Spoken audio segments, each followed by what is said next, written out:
في يوم من الأيام بنلاقي شاب في مكتبه بيخلص الشغل بتاعه وبيبقى هيمشي خلاص مع زمايله في العمل، بس هو بيقول لهم لأ، أنا قاعد شوية لسه معايا شغل وكده كده محدش مستنيني في البيت لو رجعت يعني. وبيقعد شوية يخلص الشغل اللي وراه وبيلم حاجته وبيطلع من الشغل وبيبقى مروح، بس هو في الطريق بتيجي عربية وبتخبطه وبيموت الشاب. بس فجأة بيلاقي الشاب نفسه في عالم تاني وإنه بقى طفل رضيع وبيبقى فيه راجل عجوز شايله، والجو بيبقى مطرة شديدة. وبعد مرور السنين بيكبر الولد وبيبقى اسمه شين، وبيبقى الراجل العجوز اللي شايله ده هو اللي اتبناه على إنه حفيده. وبيبقى شين عايش في الغابة دي هو وجده، وبيصطاد شين الحيوانات البرية باستخدام السحر اللي هو شيء طبيعي في العالم ده علشان يتناولوا الطعام. وطبعا شين بيبقى فاكر كل ذكرياته من حياته القديمة، بس مش فاكر هو مات ازاي. وبيرجع شين لجده على طول في المنزل وبيرحب بيه الجد وبيقول له انت عملت ايه في رحلة الصيد بتاعتك. وبنعرف ان الجد اسمه مارلين، فبيبتسم شين وبيفتح الحقيبة بتاعته وبيطلع كل الحيوانات اللي اصطادها. وبيقول الجد لشين انت اصطادت الحيوانات دي بسهم الرياح مش كده؟ فبيقول له شين ايوه، مش ده هو الافضل في الصيد؟ وبنعرف من شين ان الجد مارلين ماهر جدا وعنده معرفة كبيرة جدا بالسحر، وبيحب الجد انه يشوف شين عامل ايه مع سحر النار. فبيقول له اشعل مجموعة الخشب اللي هناك دي. فبيتحمس شين جدا وبيشعلها بسرعة، وبيندهش الجد جدا من قدرة شين المذهلة في استعمال السحر بمهارة كبيرة. وفي الوقت ده بتيجي جدة شين وبيكون اسمها ميليدا، وبيكون معاها صديق العائلة ميشيل. وبيقول الجد لشين انه مش لازم يعتمد على السحر بس، لا ده لازم يتعلم فنون القتال كمان كويس. فبيتحمس شين جدا في الوقت ده. وفي اللحظة دي بتعرف الجدة ان شين راح لصيد الحيوانات لوحده، فبتزعق له الجدة لانه راح في مغامره خطيره زي دي لوحده. فبيقول لها شين لا مفيش اي وضع خطير في الصيد خالص، وانه كمان استخدم الادوات السحريه اللي صنعوها سوا. فبتبقى الجده مش عارفه ترد عليه وبتقول يا رب فين العالم اللي فيه طفل عنده 8 سنين بيروح يصطاد لوحده. فبيرد عليها شين بكل براءه انا اهو. فبتتعصب الجده اكتر وبتقول له بس يهبل. فبيقول لها الجد انها تهدى لانها عارفه قد ايه شين موهوب في السحر وقوي جدا، وان الغابه بالنسبه له زي حديقه المنزل بالظبط. وبيستغرب ميشيل كمان من قوه شين، فبيقول له انا من اللحظه دي هكثف قوه التدريب بتاعتك على الفنون القتاليه. فبيتضايق شين وبيقول له لا والنبي بلاش، وبيفضلوا يضحكوا عليه. وبياخد الجد شين لصيد الوحوش الملعونه. وبعد مرور عامين بيبقى شين ماشي مع الجد في الغابه، وبياخد الجد شين لصيد الوحوش الملعونه في الغابه. وبيقول له الجد انه جه الوقت المناسب بما انه تم ال10 سنوات علشان يجرب صيد الوحوش الملعونه دي. وبيحكي الجد لشين عن الوحوش الملعونه دي وعن ان البشر كمان ممكن يتحولوا بسبب الطاقه الملعونه. فبيقول له شين ايوه هو عارف ده لان جده كان حكى له على حكايه البشر اللي اتلعن وكان هيدمر البشريه، لولا ان جده خلص على الوحش ده وانقذ البلده. ولغايه دلوقتي يعتبر الجد بطل للبشريه. وبيبدا الجد بعد كده اول درس لتعليم شين وهو البحث عن الوحوش الملعونه دي عن طريق السحر، وبيفهمه ان ده عن طريق نشر طاقته السحريه برفق حواليه، وبيبدا ينشرها حواليه على نطاق كبير جدا. والسحر ده اسمه سحر البحث. واول ما طاقه غريبه تدخل نطاق السحر بتاعه بيعرف على طول ان دي الطاقه المشؤومه بتاعت الوحوش الملعونه. بس السحر ده طبعا محتاج تحكم كبير جدا في الطاقه السحريه. وفي اللحظه اللي بيخلص فيها الجد الشرح لشين بيبدا شين في استخدام السحر بشكل طبيعي خالص، وبيندهش الجد كالعاده. وفعلا بيحس شين بكل الكائنات الحيه اللي في الغابه، وفعلا بيحس شين في اللحظه دي بطاقه مشؤومه في الغابه. فبيقول له الجد هي دي الطاقه السحريه بتاعت الوحوش الملعونه. وبينطلق شين بسرعه كبيره على الوحش وبيخلص عليه بسرعه البرق بضربه واحده. وفي الضربه الواحده دي بيقطع راسه لدرجه ان الجد بيبقى مندهش من المشهد اللي حصل قدامه. وبيسال شين الجد بعد كده عن رايه في اللي عمله، فبيقول له الجد ان هو عمله على افضل وجه. فبيفرح شين جدا انه نجح في القضاء على الوحش. وبيسال الجد بعد كده شين عن نوع السحر اللي حطه على سيفه وهو بيواجه الوحش. فبيتردد شين في اللحظه دي لانه اخترع فعلا تعويذه سحريه جديده. وفي المساء بيحكي الجد للجده ومشيل ان شين خلص على دب ملعون في هجوم واحد بس قوي من غير اي مساعده منه نهائي. وبيبقى الكل مندهش من قوه شين المذهله كالعاده. وبتقول الجده ان شين مذهل في سحر الفنون القتاليه، حتى موهبته في الفنون القتاليه تعتبر نفس موهبه ميشيل في القتال. وبيفضلوا يتكلموا بعد كده عن قد ايه هم بيحبوا شين جدا. وفي صباح اليوم التالي بيخلص شين تدريبه مع ميشيل وبيساله جده ايه خلصت التدريب بتاعك النهارده؟ فبيرد عليه شين ان ميشيل بقى شديد عليه في التدريب قوي النهارده. فبيضحك الجد وبيقول له برضه انت لسه مستواك متوافق معاه، بس المهم انا عاوز اتكلم معاك شويه. وبياخد الجد شين لمكان هادي وجميل في الغابه، وبيعرفه ساعتها ان هو مش جده الحقيقي وانه لقاه وهو صغير في الغابه. بس شين بيبقى متفهم الوضع جدا ومش زعلان ولا اي حاجه. وبعد كده بيسال شين جده هو الدب الملعون اللي قتله ده هو اللي دمر قريه والديه؟ فبيستغرب الجد جدا وبيبتسم شين وبيقول ان لو كان الدب هو اللي عمل كده في قريته فبكده هو انتقم لاهله. وبيسال شين بعد كده الجد عن مين هم والديه ومنين هم؟ فبيقول له الجد انه للاسف ما يعرفش اي حاجه عنهم لانه تم سحقهم بشكل رهيب. وبيستغرب الجد اكتر وبيقول لشين انت تقبلت كل ده بالبساطه دي ازاي؟ فبيرد عليه شين: ايوه هم والدي، بس انا مش فاكرهم خالص، وغير كده انت عندي اهم يا جدي. فبيتاثر الجد جدا بكلمات شين وبيبكي من الفرح. وبعد مرور 5 اعوام بنلاقي في ضيوف كتير عند شين والجد، وبيحتفلوا بان شين تم ال 15 سنه وبقى راجل راشد بالنسبه للعالم اللي هو فيه. وبتبقى الجده متاثره جدا ان شين حفيدها اللي كان طفل رضيع بقى راجل كبير دلوقتي. وبيتكلم العم ديس مع شين وبيقول له: انت ناوي تعمل ايه بعد كده بما انك كبرت خلاص؟ فبيستغرب شين وبيقول له: هعمل ايه يعني؟ فبيقول له العم ديس انه من دلوقتي بقى راجل بالغ بالكامل، فايه الحاجه اللي نفسه يحققها في حياته؟ فبيرد عليه شين ان اول حاجه نفسه فيها هي انه عاوز يطلع من الغابه ويزور البلده المجاوره، وبعد كده ربنا كريم بقى. فبيقول له سيفريد وكريستينا انه اكيد عنده خطه، وبما انه اتعلم القتال على ايد ميشيل فتقدر تنضم للتنظيم الملكي او يبقى صائد للوحوش الملعونه. فبيستغرب شين وبيقول لهم: هو ايه اللي صائد وحوش ملعونه ده؟ فبيرد عليه تاجر اسمه توم وبيقول له ان في مجموعه من الناس معروفه باسم صائدو الوحوش الملعونه، وهم بياخدوا مكافآت كتير من صيد الوحوش الشريره دي. فبيقول له سيفريد: ايه ده؟ انت بجد اول مره تعرف كل الحاجات دي؟ فبيقول له شين: اه والله يا عم، شفت بقى. فبيقول له سيفريد: انت ممكن برضه تبقى تاجر ادوات سحريه عن طريق القاء السحر، وبما انه وسيم اصلا فهيتشهر على طول في البلد. فبيقول لهم شين: تصدقوا صح، ده انا طلع لازم افكر في موضوع جني المال ده بما اني بقيت بالغ مسؤول عن نفسي. فبيستغرب توم جدا وبيقول لشين: ايه ده؟ هو انت ما رحتش السوق قبل كده؟ فبيقول لهم شين: ايوه والله انا مش بعرف في التعاملات النقديه دي خالص. فبيتصدم الكل وبتقول الجده للجد: هو انت بجد ما علمتوش الكلام ده؟ فبيقول لها: ايوه شكلي كده نسيت. وبتزعق الجده للجد كالعاده. وبعد كده بيروح شين والكل لارض تدريب بعيده جدا علشان يوريهم قدرته على استخدام السحر، وبيتنقلوا من البيت الى المنطقه دي عن طريق بوابه سحريه نفس فكره الانتقال الاني بالظبط. وبيبقى السحر ده من اختراع شين، وبيبقى الكل مستغرب من قدره شين السحريه اللي ممكن تعمل خلاف بين الدول كمان. وبعد كده بيجرب شين سحره الهجوم اللي عمله قبل كده قدام جده، فبينصدم الكل لانه يعتبر دمر المنطقه كلها من هجوم واحد بس. والجده بتتخانق مع شين بسبب التصرف الخطير جدا ده، وبتزعق للجد هو كمان. وبعد كده بيرجعوا للبيت وبيتكلموا على قد ايه شين قوي وموهوب، وان موهبته دي ممكن تخلي فيه صراع بين الدول عليه. وبيقعدوا بعد كده يتكلموا في افضل حل يتعمل علشان مستقبل شين. وبيقترح العم ديس بعد كده على شين انه ينضم للاكاديميه السحريه التابعه لدولته. فبيستغرب شين وبيقول له: دولتك ايه بس؟ هو انت مين اصلا؟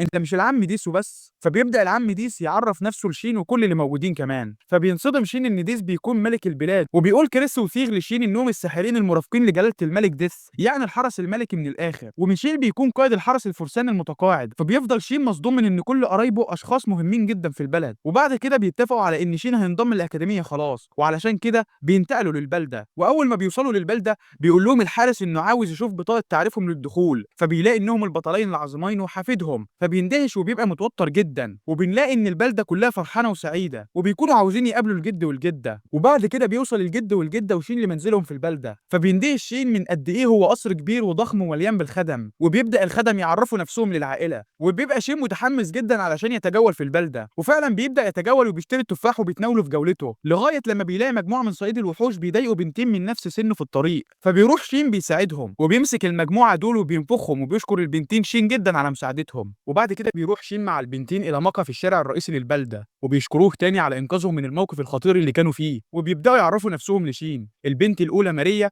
والتانية سيشلي. وبعد كده بتقول ماريا لشين وهي متضايقه: لو بنعرف نستخدم السحر كويس كنا زماننا هزمنا الاوغاد دول بسهوله. فبيستغرب شين وبيقول لهم: هو انتوا طلبه في مدرسه السحر؟ فبترد ماريا انهم هيكونوا طلبه في الاكاديميه لو نجحوا في امتحان القبول الشهر اللي جاي. وبيقول لهم شين ان هو كمان هيدخل امتحان القبول في اكاديميه السحر. فبتندهش ماريا وبتقول له: بكل المهارات القتاليه اللي عندك دي وعاوز تبقى ساحر؟ فبتقول له سيشلي: احنا افتكرنا انك طالب في مدرسه تدريب الفرسان. وبعد كده بتقول له ماريا ان البطل والبطله جايين البلده اليومين دول مع حفيدهم، وانهم محظوظين جدا لانهم هيبقوا معاه السنه دي في الاكاديميه السحريه. فبيبقى شين مش عارف يقول لهم ايه، وبيضحك وبيسكت، وطبعا بيبقى مش عارف يقول لهم ان هو الحفيد ده. وبعد كده بيودعهم شين وبيمشي. وبعد كده بيجي يوم الامتحان القبول في الاكاديميه، وبيبقى شين قدام قائمه الاسماء علشان يشوف هيبقى فين. وبيجي ولد متغطرس وبيقول لشين: ابعد من قدامي. بس شين بيتجاهله وبيبقى مش مركز معاه اصلا، لغايه لما الولد بيحط ايده على كتف شين. فبينيمه شين على الارض في ثواني وبيقول له: حد بيمسك حد كده فجاه. فبيهين الولد شين لانه ابن الكونت وهو من النبلاء في البلد، وبيقول له: انت مش عارف انا مين؟ انا كارت فون ريتسبورغ. فبيرد شين بكل هدوء: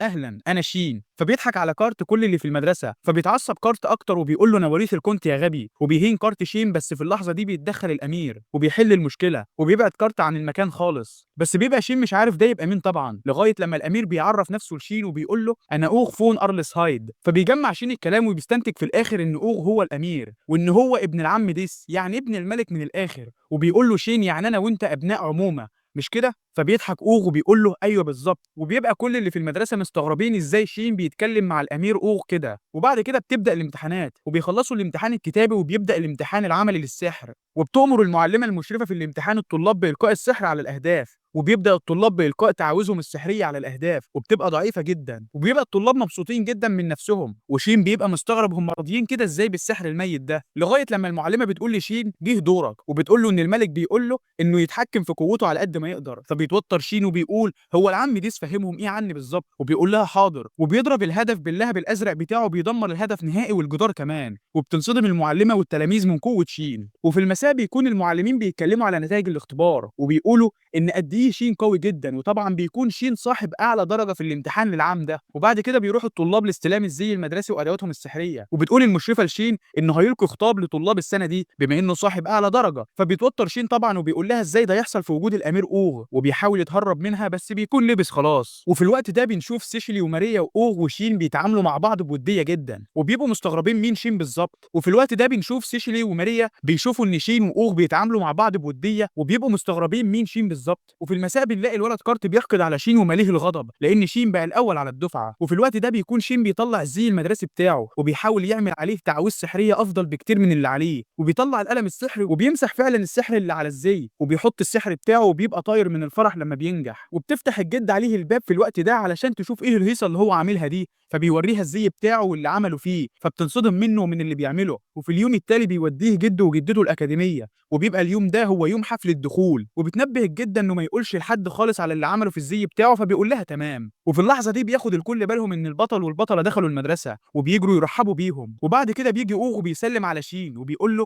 ايه يا ابني مالك انت متوتر كل ده علشان الخطاب؟ ما تقلقش خالص، ده بس هتقول الخطاب قدام المدرسه كلها وابويا الملك وكل النبلاء هيكونوا موجودين، يعني مفيش حاجه توتر خالص. وبيفضل يضحك عليه، فبيقول له شين انت واخد يد يا اوغ، انت بتعمل كل ده علشان انا اللي جبت اعلى درجه مش كده؟ وبعد كده بتيجي سيشيل وماريا وبيدخلوا كلهم للقاعه، وابتدى المعلمه شين بعد كده للمنصه علشان يقول الخطاب وبتنده عليه باسمه كامل. فبتندهش ماريا وسيشيل بان شين صاحبهم هو حفيد البطلين، وبيحيي شين بعد كده كل اللي موجودين وبيلقي الخطاب، وبيبقى الواد كارتا هيفرقع من الغضب بسبب حقده على شين. وفي صباح اليوم التالي بيدخل المعلم للفصل وبيقول للطلاب انه كان في كتيبه السحر قبل كده وانه اللي هيكون مسؤول عن الفصل بتاعهم بعد كده. وبعد انتهاء الحصه بتقول ماريا لشين ان سيشلي عاوزه تقول له على حاجه، وبتقول له بعد كده على ان كارت بيضايقها بسبب نفوذ والده ومش عارفه تتخلص منه. وفي الوقت ده بيجي كارت وبيزعق لسيشلي لانها واقفه مع شين، بس شين بيوقفه وبتزعق سيشلي للكارت بعد كده علشان يبعد عنها نهائي. وبيبقى لسه شين هيهزقه بس بيتدخل اوغ وبيهزقه هو وبيأمره انه يغادر بسرعه وانه هيبلغ ابوه الملك بكل اللي بيحصل هنا. فبيمشي كارت وهو في قمه الغضب كالعاده، وبتشكر سيشلي بعد كده اوغ على مساعدته هو كمان. وبيبقى الاصدقاء قلقانين من اللي ممكن كارت يعمله. بعد كده بيقول لهم شين انهم لازم ياخدوا بالهم كويس من اللحظه دي، وبيقول لهم انهم يجوا معاه للمنزل. فبتتحمس ماريا وسيشلي لانهم هيزوروا بيت البطلين، وبيقول اوغ انه هيروح معاهم لان ابوه اكيد زمانه هناك اصلا. وفي اللحظه دي بيظهر الاثنين المرافقين لاوغ ثور ويوليوس، وبيقول له انهم هيروحوا هم كمان بما انهم المرافقين لسمو الامير. وبيروحوا للبيت بعد كده وبيسال الجد والجده شين عن سبب تاخره في الرجوع للمنزل، وبيعرفهم بعد كده على اصدقائه من المدرسه. وبيحكي شين بعد كده عن اللي حصل لجده والملك ديس، وبيقول شين للجده انه هيعيد كتابه السحر على الزي المدرسي لشيشلي علشان يامنها بس مش اكتر. فبيستغرب كل اللي موجودين من كلام شين، وبتقول الجده لسيشلي ان اللي شين عاوز يعمله لها ده في غايه الاهميه وانه جد جدا في فكره حمايتها، فانت بقى شايفه نفسك تستحقي ده.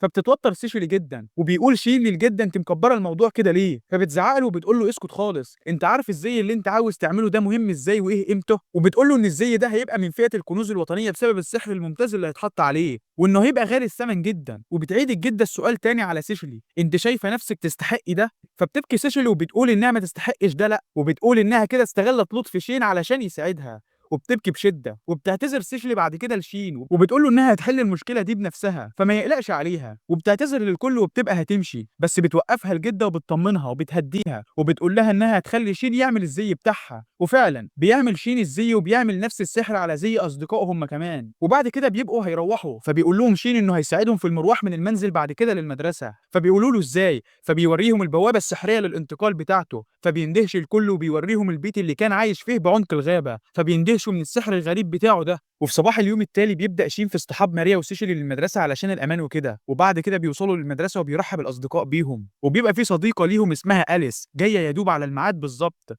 وبتبقى قلقانه لحسن تكون اتاخرت، بس بيطمنوها انها جت في الميعاد بالظبط. وبتقول لها ماريا ايه مالك في حد بيجي يا دوب كده متأخر في أول يوم؟ فبتضحك أليس وبتقول لها إنها من كتر الحماس ما عرفتش تنام طول الليل، وبعد كده نمت الصبح وسرحت في النوم شوية. فبتتعصب منها ماريا وبتقول لها إيه ده؟ هو أنت طفلة؟ وبيقول شين في نفسه هي طفلة فعلا، بس العالم الغريب ده اللي عنده 15 سنة يعتبر بالغ. وبيدخل بعد كده المعلم وبيديهم الحصة، وبعد كده بيعرفهم على المدرسة وبيوريهم كل الأماكن في المدرسة، وبعد ما بيخلص الجولة بيعرفهم على الأقسام والتخصصات في المدرسة، وبيعرفهم إنهم ممكن يعملوا مجموعة أنشطة خاصة بيهم. وبيسألوا الطلاب شين بعد كده عن المجموعة اللي هو هينضم لها، بس أوغ بيحب يغلس على شين كالعادة وبيقول له أيوة يا عم، ما أنت الولد الخارج أكيد مفيش مجموعة هتبقى مناسبة لمستواك، إيه رأيك بقى لو تعمل مجموعة لنفسك؟ فبينصدم شين من كلامه، وبينصدم أكتر لما بيلاقي إن المعلم والطلاب كلهم عجبهم الفكرة. لا، ده كمان كل حاجة ماشية بسلاسة، وكمان بدأوا يختاروا اسم للمجموعة وبيبقى اسمها مجموعة السحر المطلق. وفي الوقت ده بيكون الملك وأعضاء المجلس قلقانين جدا من مشكلة ظهور الوحوش الملعونة بأعداد كبيرة جدا، وبيبقوا شاكين إن في حد هو السبب في ظهور الوحوش دي. وبيأمر الملك بعد كده بتجنيد مجموعة من صائدي الشياطين، وبيحققوا بدقة في الموضوع ده قبل ما تكبر المشكلة أكتر من كده. وفي المساء بيكون أبو كارت متعصب جدا منه بسبب أعماله في المدرسة، وبينده عليه وبيهزقه بسبب اللي حصل. بس كارت بيزيد اكتر، فبيضربوا ابوه وبيأمر الحرس بحبس كارت في الغرفه بتاعته كعقاب ليه. وفي صباح اليوم التالي بيعرف الطلاب ان كارت تم معاقبته من ابوه على افعاله، وانه مش هيخرج من البيت لفتره. وبعد كده بيقول ثور انه كان معاه في المدرسه قبل دخول الاكاديميه وما كانش كده خالص، بس للاسف هو اتغير تماما من بعد ما بقى بيحضر حصص المعلم ستورم. فبيستغرب شين وبيقول لهم مين ستورم ده؟ فبيقول له ثور انهم وهم في المدرسه المتوسطه في العام الثالث ليهم انتقل المعلم ليهم كمعلم سحر، وقالوا انه تم نفيه من الامبراطوريه، وبدا في تعليم كل الطلاب الضعفاء في استخدام السحر. وكان بيدعو كل الطلاب طبعا علشان يزوروه في المختبر بتاعه، بس كان في حاجه غريبه ومشبوه فيها علشان كده رفضوا دعوته. وبرضه المعلم ممكن يكون اعمى لانه عنده رقعه بتغطي عينيه الاتنين، بس الغريب انه بيتصرف طبيعي خالص، فعلشان كده ممكن يكون بيستخدم نوع خاص من السحر بيسمح ليه بالرؤيه بالحراره مثلا. وفي الوقت ده بيكون المعلم ستورم رايح يزور كارت في المنزل، وبتقابله والدته وبتشكره على ان هو جه علشان يزوره، وبتطلب منه مساعدتها في الاهتمام بابنها لانه بقى مش طبيعي خالص، وبتبدا في البكاء. فبيهديها المعلم وبيقول لها ما تقلقيش خالص، وانه هيتكلم مع كارت ويحاول يفهم الوضع، وبتشكره الام. وبعد كده بيروح المعلم لكارت وبيكون معاقب في غرفته ومتكتف، وبنعرف ان المعلم هو السبب في تغيير كارت كده، وهو اللي بيحوله لولد شرير، وبيبدا يسخن كارت اكتر ويزود غضبه. وفعلا بيطلع المعلم ده شرير وبيمد كارت بطاقه ملعونه، وباستخدام الطاقه الملعونه دي بيتحول كارت الوحش ملعون هو كمان، وبيغادر المعلم المنزل بعد كده. وبيبقى الطلاب في الوقت ده في مقهى الاكاديميه بيتناولوا طعامهم في فتره الاستراحه، وبيقول اوغ لشين انه هيعمل ايه بعد كده في مساله سيشلي، انه خلاص كارت معاقب فما عادش ليها لازمه انه يوديها ويجيبها كل يوم. فبيرد عليه شين انهم اصدقاء وكده كده بيتهم في نفس الطريق مع بعض، فعلشان كده مفيش مشاكل اكيد. وبتاكد سيشلي هي كمان على كلامه، وبيفضل الاصدقاء يتكلموا مع بعض بعد كده على السحر والقدرات السحريه، وبيكلمهم شين بعد كده عن الوحوش الملعونه والطاقه بتاعتها، وبيعرفهم ان هو اصطاد وحش ملعون قبل كده وكان دب كمان. فبيبقى الكل مصدوم منه كالعاده، وبينصدموا اكتر كمان لما يعرفهم ان هو كان عنده 8 سنين وقتها. وبعد كده بيتوجه الاصدقاء للفصل لحضور الحصه اللي عليهم، بس فجاه بيحس شين بطاقه ملعونه، وبيلاقي ان كارت جاي عليه وهو بيشيد غضب وبيستخدم سحر النار وبيهجم عليه بقوه كبيره، بس بيصد شين الهجوم بسرعه بسحره، وبيقول لاصدقائه يستخدموا القوه اللي في الزي بتاعهم علشان يحموا الباقي. وفي اللحظه دي بيزيد غضب كارت اكتر، والطاقه الملعونه بتنتشر حواليهم في كل مكان بكميه كبيره جدا، وبيبقى مفيش قدام شين غير انه يواجه كارت، وبيأمر اصدقائه بانهم يهربوا بسرعه علشان ما يحصل لهمش اي حاجه. وفي الاول بيرفضوا، بس بعد كده بيقدر شين انه يقنعهم، وبيهجم على كارت بسرعه بسيفه، وبيبقى كارت اتحول لوحش ملعون بالكامل. وبيكون القتال شرس بين شين وكارت، بس شين بيعرف ان ما عادش فيه امل من انقاذ كارت خالص، فبيقرر انه لازم يخلص عليه، وفعلا بيقطع راسه بهجمه واحده قويه بالسيف، وبكده بتنتهي المعركه. وبيبقى شين حزين انه قتل كارت، لان كارت في الاول وفي الاخر انسان برضه، وده صعب عليه جدا، بس ما كانش عنده حل تاني. وبيجي الاصدقاء بعد كده وبيطمنوا على شين انه بخير، فبيطمنهم انه كويس، وبيبقوا مصدومين من انه قدر يخلص على انسان ملعون بهجوم واحد، وانه قوي جدا للدرجه دي. فبيقول لهم شين انتوا شفتوا المعركه؟ وبيبقى متوتر وحزين، فبيقولوا له ايوه. وبنلاقي ان المعلم الشرير بيراقب الوضع من فوق وهو على سطح الاكاديميه، وبيقولوا ان اللي حصل ده كويس برضه، وانه يعتبر تجربه كارت بقت ناجحه، بس بيبقى مندهش برضه من قوه شين. وفي اللحظه دي بيكون شين قلقان وواقف متضايق في المدرسه، وبيجي اوغ وبيهزر معاه وبيقول له ايه انت متضايق ان الكل بقى معتبرك بطل؟ فبيرد عليه شين أيوه صح، بس في حاجة تانية مضايقاني، هو سهل كده إن الواحد يتحول إلى إنسان ملعون؟ فبيقول له أوه تصدق عندك حق، هو إزاي ده حصل من الأساس؟ وبيقول ثور بعد كده إن الواحد ممكن يتحول لإنسان ملعون عن طريق إلقاء سحر طاقة ملعونة قوي جدا عليه، وإن كارت أصلا كان سحره ضعيف جدا، فعلشان كده من الصعب إنه يتحول لوحده. فبيقول لهم شين كده يبقى أكيد في حد اتسبب في ده، فبيندهش زملائه وبيقولوا له يعني أنت تقصد إن في حد هو اللي حوله لإنسان ملعون؟ وبيقول لهم شين إن جده قال له قبل كده إن الوحوش الملعونة بتفقد وعيها بالكامل ومش بتعرف تعمل أي حاجة غير الصراخ، بس كارت لما اتحول كان بيعرف يتكلم عادي، وكمان كان ضعيف جدا لما كان بيقاتله، فعلشان كده ممكن يكون كارت عبارة عن تجربة بشرية مش أكتر. وبعد انتهاء المدرسة بيروح شين وأصدقائه المنزل شين، وبيكون الملك كمان هناك، وبيقول الملك إنه جه في الوقت المناسب. وفي اللحظة دي بنلاقي حارس الملك بيحيي شين وبيهنيه وبيشكره على شجاعته في القضاء على إنسان ملعون واللي كان ممكن يسبب خطر كبير على البلاد، وبيقول له إنه هيتم منحه وسام الاستحقاق الأول من الملك شخصيا. فبينصدم شين وبيفرح أصدقائه، بس بيكون الجد والجدة متوترين وبيقولوا للملك هو ده الاتفاق اللي بينا؟ انت مش قلت انك مش هتستخدم شين لاي اغراض سياسيه؟ معناه ايه اللي بيحصل ده؟ فبيرد عليهم الملك ان الانسان الملعون اللي ظهر زمان قبل كده لما الجد والجده خلصوا عليه وانقذوا البلاد كان البلد في خطر شديد، ودلوقتي ظهر انسان ملعون من تاني والخبر انتشر في كل انحاء البلاد، فلازم نكافئ شين لانه عمل اللي انتوا عملتوه زمان، فلازم نديه جايزه هو كمان. فبيقتنع الجدين في اللحظه دي، وبتقول الجده لشين انت يا شقي دايما بتقع في المشاكل مش عارفه اعمل فيك ايه. فبيقول لها استني بس انا ما عملتش حاجه المره دي. وفي صباح اليوم التالي بيكون الخبر انتشر في كل انحاء البلاد والكل بقوا معجبين بالبطل شين، وحتى في المدرسه بيبقى كل الطلاب عاوزين ينضموا لمجموعه البطل شين، وبيبقى المعلم مش عارف يعمل ايه لانه لو قبل كل الطلاب كده مش هيبقى في مجموعات تانية لان الكل عاوزين يدخلوا مجموعه شين. فبيجي في دماغه فكره وبيقول لهم في حد فيكم بيقدر يستخدم مساحه التخزين من بعد تاني؟ فبينصدم كل الطلاب، فبيقول لهم المعلم ده اقل شرط للانضمام، وبيقرر يعمل امتحان قبول ليهم. وفي الوقت ده بيكون الملك في اجتماع مع المجلس بتاعه وبيقول لهم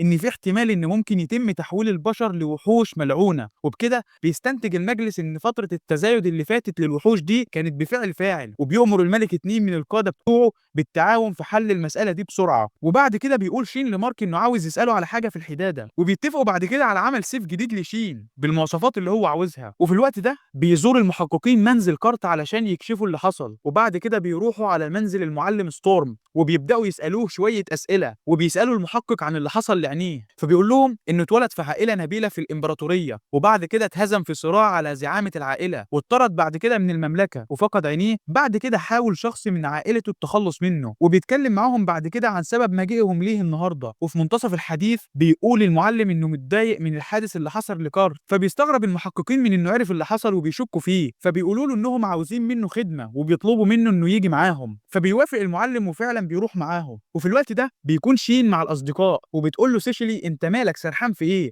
فبيقول لها انا بفكر ازاي احسن من سيفي. فبيقول له مارك انت اي نوع من السيوف عاوز تستخدم؟ فبيقول له يبقى شفرته حاده وفي نفس الوقت يبقى قوي ما يتكسرش بسهوله، ودي مشكله انا عارف. فبيجي فكره في دماغ توني وبيقول له ايه رايك لو خليت شفرات السيف قابله للاستبدال؟ فبيبقى شين ومارك مذهولين من الفكره، وبيقول مارك لشين ايه رايك تيجي معايا الورشه بتاعتنا وانا عاوز اجرب الفكره دي بسرعه. فبيقرر الاصدقاء انهم يخلصوا المدرسه ويروحوا بعد كده لورشه العمل، وبعد كده المطعم عائله اوليفيا، وبعد كده بيكون المحققين وصلوا مع المعلم ستورم المقر قوات الامن، وبيحس المعلم باحساس غريب فبيقول لهم هو ليه جثه الوحوش بيتم فحصها في مقر قوات الامن؟ فبيقول له المحقق بسبب ظروف خاصه لغايه لما يوصلوا للساحه. وفي اللحظه دي بيحاصر الفرسان المعلم من كل اتجاه وبيبقوا سحبوه للفخ علشان يقبضوا عليه، وبيقول له المحقق ان الملك كان خلى اسم كارت مخفي فمحدش يعرفه، فبما انك عرفته يبقى انت السبب في اللي حصل وبكده هيتم القبض عليك. وبعد ما بيلاقي المعلم انه اتكشف خلاص بيضحك بهستيريا وبيقول لهم انا ما كنتش متخيل ان كل ده هيحصل، وبيقول لهم اللي حصل ده تجربه انا اللي عملتها. فبيتعصب المحقق وبيقول له انت عملت تجربه على انسان. وفي اللحظه دي بيأمر المحقق الفرسان بالقبض على المعلم، بس بيكون المعلم قوي جدا وبيبدأ القتال بينهم. وفجأة بيحصل انفجار في مقر قوات الامن وبياخد شين والاصدقاء بالهم من اللي بيحصل وبيلاقوا المعلم وهو بيقضي على الفرسان. وفي اللحظه دي بيتعصب شين من المعلم لانه حول كارت الوحش ملعون، والمعلم بيعترف بده عادي ولا كأن اي حاجه حصلت. وبيهجم شين بعد كده على المعلم وبيبدأ قتال شرس بينهم، وبيبقى المعلم قوي جدا وبيتفادى هجمات شين كلها لغايه لما بيقدر شين يكسر النضاره اللي على عينيه، وبيكتشف انه مش اعمى ولا اي حاجه بس مخبي عينيه علشان محدش يكتشف انه وحش ملعون هو كمان. وبيبقى شين في الوقت ده بيجمع قوه حراره الشمس في السماء من غير ما حد يحس، وبعد كده بيهجم بيها بكل قوه على المعلم وبيدمره، بس بيبقى مفيش اي اثر من جسم المعلم، وبيبقى مش عارف هو كده هرب ولا اتبخر ولا ايه اللي حصل. وبعد كده بيجي مستشارين الملك المسؤولين عن التحقيق وبيشكروه على انقاذ الكل. وفي اليوم التالي بيكون شين خارج مع اصدقائه وبيقول له اوغ مالك كده شايل طاجن ستك اليومين دول كده ليه؟ فبيرد عليه شين انا شاكك ان ستورم لسه عايش. فبيقول له اوغ انت بتقول ايه يا عم ازاي يعني؟ فبيقول له شين بكل بساطه انت شفت الارض بقت عامله ازاي من الاشعه الحراريه اللي انا عملتها؟ انا لما قررتها تاني في الغابه ما حصلش غير الحفر بس، اما الانفجار ده شكل كده ستورم هو اللي عمله علشان يهرب. فبيقول له اوغ يعني كده هو حي فعلا؟ المهم لما نروح متجر الحداده اطلب السيف اللي انت عاوزه، ما تقلقش احنا العائله الملكيه اللي هتتكفل بثمنه، انت الوحيد اللي تقدر على مواجهه ستورم علشان كده لازم نجهزك بافضل طريقه ممكنه. وفعلا بيوصلوا لورشه الحداده وبيقابلهم ماركو واوليفيا، وبتروح البنات مع اوليفيا للمتجر بتاعهم، وبيدخل ماركو مع الشباب للورشه وبينده على ابوه وبيعرف اصدقائه بيه. فبيتفاجئ جدا الاب بحضور الامير وحفيد البطلين، وبيطلب اوغ من الاب بعمل سلاح مناسب لشين على حسب طلبه. فبيفرح الاب جدا وبيقول له ان الشرف هيبقى ليهم في صناعه السلاح ده للسيد البطل الجديد. وبيسال الاب بعد كده شين على نوع السلاح اللي هو عاوزه، وبيبدا شين في شرح صفات السلاح. وبيتنقل بينا المشهد بعد كده لامبراطوريه بوليسيفيا قصر الامبراطور، وبيظهر شخص اسمه زيست وبيبقى شكله مريب، وبيقول للملك عن ظهور الوحوش الملعونه في مملكه ارلس هايد وان ده الوقت المناسب للهجوم عليها والسيطره على البلد. وبنرجع تاني للاصدقاء لما بيكونوا خلصوا اللي وراهم وبيتجمعوا من تاني، وبيقول شين لسيشلي انه هيجيب لها خاتم علشان يعمل لها عليه سحر الحمايه علشان يحميها، وفعلا بينفذ ده. وبعد كده بيجي يوم حفل استلام الجائزة وبيبقى شين متوتر جدا، وبيرافق الفرسان شين لقاعة الاحتفال، وبينصدم يا عيني لما بيلاقي عدد كبير جدا من الناس وان الاحتفال كبير جدا وكل نبلاء البلد موجودين. وبعد كده بيسلم الملك الوسام لشين. وفي اليوم التالي بيكون شين مرهق جدا وهو رايح الأكاديمية مع سيشل وماريا بسبب الحفل امبارح، ولسه بيفتح الباب فبيلاقي ان الناس كلها عاوزة تقابله بما انه البطل الجديد. وبيقرر شين انه بعد كده هيروح الأكاديمية عن طريق البوابة السحرية علشان يتجنب الناس دي كلها، وفعلا بيستخدمها وبيوصل للفصل في ثواني. وبيتفاجئ اصدقائه بالبوابه وبيسالوه ايه ده، وبيشرح لهم عن سبب استخدامه البوابه بسبب الناس اللي متجمعه عنده قدام المنزل. وبعد كده بيبدا الفصل وبيشرح لهم شين عن ايه اللي هيعملوه بعد كده في الفصل وايه اللي هيدرسوه في المجموعه بتاعته. وبيبقى اول درس عن استخدام الدرع السحري، وبيخلي ماريا تستخدم الدرع بس بيكون ضعيف جدا، وعلشان يفهمهم بيخلي سيشلي تستخدم الدرع بتاعها عن طريق الخاتم اللي هو معززه بالسحر، وفعلا بيكون قوي جدا وعباره عن طبقتين غير العادي اللي اصدقائه يعرفوه، وبيفهمهم ان ده كله على حسب القوه السحريه اللي يقدروا يتحكموا فيها. وبعد كده بيقول لهم انه هيوريهم القوه السحريه بتاعته اللي يقدر يتحكم فيها علشان يفهموا قصده، وبيفعل قوته السحريه وبتبقى رهيبه جدا وضغطها شديد بطريقه مخيفه لدرجه ان معظم الاصدقاء بينهاروا وبيقعد على الارض من قوتها. وبيقول لهم انهم لو ما قدروش يتحكموا في قدرتهم السحريه بقوه فمش هيقدروا يطوروا مستواهم في السحر، وبيقول لهم ان تدريبهم من النهارده هيبقى على التحكم في الطاقه السحريه. وبيتنقل بينا المشهد بعد كده للمعلم ستورم وبيكون مصاب والمساعده بتاعته بتكلمه وبتشرح له الوضع في الجيش الامبراطوري، وبنعرف ان زيست كمان ده الراجل بتاع ستورم وهو هناك بامر من ستورم. وفي نفس الوقت بيكون شين رجع للمنزل مع سيشل وماريا عن طريق البوابه ومعاه باقي الاصدقاء من الفصل، وبيبقى اصدقائه مندهشين انهم قدام الجد والجده. وبعد كده بيحكي شين للجد والجده انه بدا في ارشاد زملائه في الفصل في التدريب، وبيفضل الجد يكلم شين والاصدقاء عن السحر وان كل حاجه ممكنه عن طريق الفهم، وهي دي الطريقه اللي بيستخدمها شين في سحره. وفي صباح اليوم التالي بيكون شين في المدرسه وبتيجي صديقتهم وبيبقى باين عليها البهدله بسبب اجتهادها في تعلم السحر باتقان، فبيقول لها بالراحه على نفسك لان ده خطير جدا. فبتقول له ما يقلقش لان ابوها ساحر في البلاط الملكي وعندهم غرفه مجهزه وحصنه للتدريب على السحر. وبعد كده بيروح الاصدقاء لورشه ابو مارك وبيكون الاب جهز السلاح لشين خلاص، وبيبقى شين معجب جدا بالسلاح وبيقول للاب انه انهى السلاح بالجوده دي وبسرعه كبيره. فبيضحك الاب وبيقول له طبعا امال ايه. وبعد كده بيجرب شين السلاح الجديد وبيبقى فرحان بيه وبيعجب اوغ بالسلاح هو كمان. وبعد كده بيخلصوا وبيطلعوا للفتيات وبتقول لهم ماريا انتوا خلصتوا اخيرا؟ فبيقول لها شين ايوه وكمان جبت لكم هدايا. فبيتحمسوا جدا وبيقول لهم انه جاب لهم كلهم حليه زينه وبيقول لهم انه هيحط لهم عليها سحر الحمايه والتعزيز كمان. وبعد كده بيطلب اوغ من شين انه يصنع السيف ده للجيش الملكي كمان. فبيقول له شين مفيش مشاكل لو جدتي وجدي وافقوا وكده كده فكره السيف لتوني فمفيش مشاكل. وبيقول اوغ ان ده هيبقى مفيد جدا في الحرب لانها قربت جدا. وبيتفاجئ شين بده فبتقول اوليفيا انها متوقعه ده برضه من كتر كلام الزباين. وبعد كده بيتنقل بينا المشهد لمعسكر قوات الامبراطوريه وبيبقى الملك متعصب جدا وبيقول ان المعلومات اللي زيست جابها ان المملكه كانت مشغوله بردع الوحوش الملعونه ومش فاضيه علشان تبعت قوات تحاربنا، فليه كل القوات دي مستنيانا؟ فبيقول له الجنود ان القوات بتاعتهم خسرت كتير في الكمائن اللي عملتها قوات المملكه في الطريق، فعلشان كده لازم نتراجع بسرعه ونعيد بناء الصفوف من جديد. فبيقول لهم الملك سيبكم من ده دلوقتي، قول لي ايه اللي حصل لزيست، هو فين دلوقتي؟ فبيرد عليه جندي تاني وبيقول من امبارح واحنا مش لاقيينه خالص والفرقه اللي معاه ما رجعتش هي كمان بعد ما راحوا للاستكشاف. فبيفهم الملك في اللحظه دي ان زيست الحقير خدعه وبيتعصب جدا وبيقولوا ان اول ما يشوفه هيقطع راسه على طول. وفي الوقت ده بيوصل تقرير للملك وهو ان الوحوش الملعونه ظهرت باعداد كبيره جدا في عاصمه الامبراطوريه. فبينصدم الملك وبيقول له انت بتقول ايه؟ مش المفروض ان في اعداد قليله جدا من الوحوش الملعونه دي في الامبراطوريه؟ فبيقول الجنود للملك انهم لازم يرجعوا للعاصمه بسرعه علشان يتصدوا للوحوش دي. فبيؤمر الملك كل الجنود بالعوده للعاصمه بسرعه وطرد الوحوش الملعونه. وبعد كده بنروح لمعسكر مملكه ارلسهايد وبنلاقي قائد القوات والمستشار بيتكلموا ان القوات الامبراطوريه تراجعوا بسرعه بعد ما فقدوا عدد كبير من قواتهم. وبيقرر القاده بملاحقه الجيش الامبراطوري وتوجيه ضربه قويه ليهم. بس بيجي تقرير بسرعه للقاده بان القوات الاماميه للجيش اتعرضت لهجوم من الوحوش الملعونه. فبينصدم القاده وبيتنقل بينا المشهد للامبراطوريه وبتبقى في حاله من الفوضى والوحوش في كل مكان وبتخلص على كل الابرياء والدمار في كل مكان. وده كله طبعا من فعل ستورم والمساعده بتاعته ميريا. وبيقول ستورم لميريا انت ايه رايك في كل ده يا ميريا؟ وبنلاقي انه حولها هي كمان لوحش ملعون زيه بالظبط. فبتقول له انها اول مره تحس انها قويه كده وحس احساس رائع بسبب قوتها الكبيره. وبيبقى ستورم مستني زيست يرجع وكمان القوات الامبراطوريه اللي هييجوا علشان يخلصوا على الوحوش الملعونه، فعلشان كده لازم نستقبلهم بشكل ممتاز. وبعد كده بيوصل الملك والقوات للقصر الملكي وبيكون الوضع في غايه الفوضى والدمار في كل مكان. وبيبقى الملك في قمه غضبه وبيقول للقاده بتوعه انهم لازم يتخلصوا من الوحوش اللي في العاصمه قبل غروب الشمس. وفي اللحظه دي بيظهر ستورم للملك وبيقول له انت وصلت اخيرا، انا كنت مستنيك من بدري يا جلاله الامبراطور. فبيتخض الملك لما بيشوف ستورم وبيقول له انت ايه اللي جابك هنا يا ستورم؟ فبيقول له ستورم انا كنت حريص ان انا اللي لازم اتخلص منك بنفسي. وبيستخدم بعد كده ستورم السحر على الملك وبيكتفه بالضغط الشديد لسحره وبيخلص عليه بسحر ناري قوي جدا. وبعد مرور 3 ايام بيوصل قوات مملكه ارلسهايد للامبراطوريه وبينصدم القاده من الدمار الشامل اللي حصل في المكان. وفي الوقت ده بيظهر لهم ستورم وبيرحب بيهم وبيقول لهم انه كان مستنيهم من بدري. وبيفضل ستورم يتكلم معاهم من غير ما يعرفوا مكانه. وفجاه بيظهر عدد كبير من الناس الملعونين اللي اتحولوا لوحوش ملعونه. وبعد كده بيتنقل بينا المشهد لقصر ارلسهايد بعد كام يوم وبيبقى الملك مع المجلس بتاعه بيقول لهم مستحيل يكون ستورم لسه عايش. فبيقول له القائد العسكري للمعركه انهم ما كانش عندهم حل غير الانسحاب وانهم هربوا بصعوبه اصلا. فبيقول له الملك اكيد ده قرار حكيم منك، مفيش لوم عليك. وبيسال المستشارين عن الحل اللي المفروض يعملوه دلوقتي. وفي نفس الوقت بيكون المعلم الفريد بيقول للطلاب في الاكاديميه ان ستورم لسه عايش وانه موجود في الامبراطوريه دلوقتي، وعلشان كده جه قرار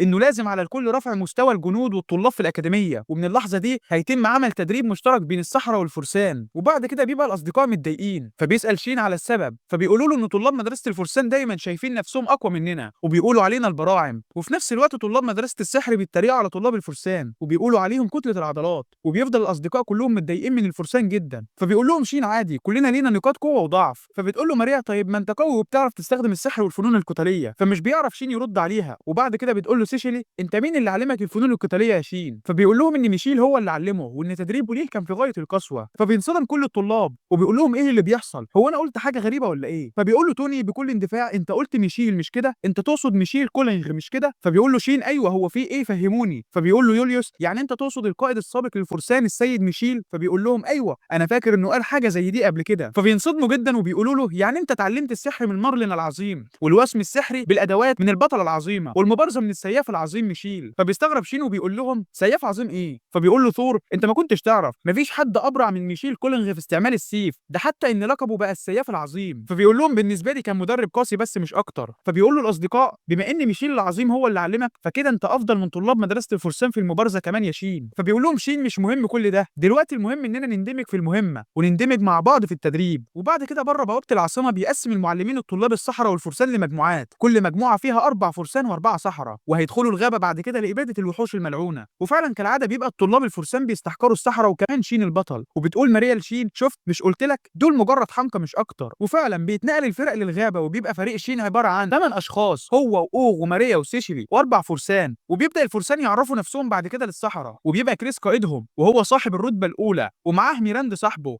المركز الثاني، وكمان نوبن وكنت. فبيقول لهم شين ممكن أسألكم سؤال قبل بدء التدريب؟ فبيقول له كريس ايه هو سؤالك؟ فبيقول له شين انتوا قاتلتوا قبل كده اي وحوش ملعونه؟ فبتقول له ميراند انت بتتباهى علينا علشان قتلت واحد قبل كده؟ فبيقول لها شين لا خالص، بس احنا هنقاتل بعد كده وحوش ملعونه فلازم نندمج مع بعض. فبتقول له ميراند ولو ما عملناش زي ما بتقول ايه اللي هيحصل؟ فبيقول لها شين بكل هدوء هتموتوا. فبينصدم الكل وبيخافوا، وبنلاقي ان الغبيه ميراند بتقول له الحقيقه ان مدرسه الفرسان بس هي اللي هتقدر تخلص على الوحوش الملعونه، انتوا مالكوش اي لازمه، انتوا عائق علينا بس. وبيفضل الفرسان يتبجحوا بغباء كالعاده ولا هم فاهمين اي حاجه. وبيدخل اوغ بعد كده وبيهديهم وبيقول له شين انه مش عاوز يقتل ولا وحش خالص في التدريب، وان الفرسان هم اللي هيورونا قدرتهم. فبيتوتر الفرسان وبيقولوا له حاضر يا سمو الامير. وبعد كده بتوصل الفرق لعمق الغابه وبيبقوا متحمسين لمقاتله الوحوش. وبتقول سيشري ان المفروض كل مجموعه معاها 2 من المشرفين من الصحراء والفرسان. وفي اللحظه دي بيظهر كل من سيغ وكريس اصدقاء شين من العائله، وبينصدم لما بيشوفهم وبيقول لهم انتوا بتعملوا ايه هنا؟ وبيقول لهم هو انتوا المرشدين بتوعنا؟ وبيقول لهم من فضلكم ما تتخانقوش النهارده خالص مع بعض. فبيقول كل واحد منهم لشين لو هو ما بداش مش هعمل حاجه، وبيبداوا في الخناق سوا كالعاده. وبيبدا الطلاب في تعريف نفسهم لسيغ وكريس، وحتى الفرسان بيكونوا متحمسين جدا. وبعد كده بينطلقوا في عمق الغابه، وفجاه بيحس شين بقوه وحش ملعون في الغابه، وبيقول لسيغ. فبيقول له ايوه انا واخد بالي، وبيبلغ سيغ الفرسان بوجود الوحش وبيقول لهم يستعدوا للمعركه. وفجاه بيظهر وحش خنزير ملعون، وبيبقى الفرسان متوترين بس بيحاوطوا الوحش، وفي اللحظه اللي هم بيهجموا عليه فيها بيتفادى هجماتهم وبيطيح بيهم كلهم بهجوم واحد، وبيبقوا ضعفاء جدا قدامه. وفي اللحظه الاخيره قبل ما يخلص عليهم الوحش بيسحب شين سيفه وبيجري بسرعه وبيخلص على الوحش بهجوم واحد وبيطير راسه. وبيبقى الفرسان مصدومين من قوه شين وانه قدر يخلص عليه بضربه واحده. وبتروح كريس بعد كده للفرسان وبتقول لهم عرضكم كان مغزي جدا، الوحش ده كان ضعيف جدا من النوع المتوسط، وشوف انتوا عاملين ازاي دلوقتي، عمالين تتباهوا بانكم الافضل والمتفوقين في مدرسه الفرسان، وفي الحقيقه انتوا مالكمش اي لازمه في ساحه المعركه. وبتقول لهم انتوا ضعفاء جدا فالمفروض تنضموا لفريقكم في التدريب وتتعاملوا مع بعض كويس. وبعد كده بتروح سيشيلي وبتستخدم سحر الشفاء وبتعالجهم كلهم. وبعد كده بيكملوا التدريب وبيظهر وحش ملعون جديد، فبيستخدم شين سحره وبيقول لسيغ ده في عدد كبير منهم، فبيقول له ايوه. وفجاه بيجي عضو فريق تاني وبيقول لسيغ والفريق اللي معاه بانهم يهربوا لان عدد الوحوش كبير جدا اكبر من 100 وحش. فبيقول شين لسيغ انا عاوز اتكفل بالوحوش دي كلها ممكن؟ فبيقول له سيغ تمام انا معتمد عليه. فبتقلق سيشيلي وبتقول لا مستحيل يكون شين على كل الوحوش دي لوحده، ده خطر جدا. فبيرد عليها سيغ وكريس ده لعب عيال بالنسبه لشين. وفي اللحظه دي بيجمع شين كل غضبه في الهجوم الناري بتاعه وبيضربه مره واحده في قطيع الوحوش اللي جايه ناحيتهم، وبيخلص شين على كل الوحوش مره واحده بهجوم مدمر لدرجه انه بيدمر جزء كبير من الغابه كمان بيبيدها عن كره ابيها. وبيبقى الفرسان مبلمين وعاجزين عن الكلام. وبعد كده بيكملوا التدريب والبحث عن الوحوش في الغابه، وبيظهر فجاه وحش دب تاني بس المره دي بتهجم عليه سيشيلي وماريا بسحر النار. وبعد كده بيهجم عليه الفرسان وبيحميهم شين بسحر الدرع بتاعه، وبيتشجع الفرسان وبيقضوا عليه بسرعه كبيره، وبتعالجهم سيشيلي بعد كده بسحر الشفاء. وبكده بينتهي التدريب، وبيكون سيغ وكريس مبسوطين من ان الفرسان والسحرة اندمجوا مع بعض اخيرا وبقوا قادرين على القتال مع بعض ضد الوحوش. وبعد كده بيسأل سيغ شين ايه السبب في ان الاصدقاء السحرة دول ماهرين كده، دول يعتبروا في مستوى افضل من سحر البلاط الملكي. فبيقول له شين اصل احنا عملنا مجموعة دراسية جديدة في المدرسة والثلاثة دول اعضاء في الفرقة الدراسية بتاعتي. فبيقول له سيغ وعلى كده بقى انتوا بتتدربوا تدريبات خاصة؟ فبيقول له شين لا خالص، كل الفكرة بس اننا بنتمرن بالطريقة اللي علمني بيها جدي. فبيستغرب سيغ وبيقول له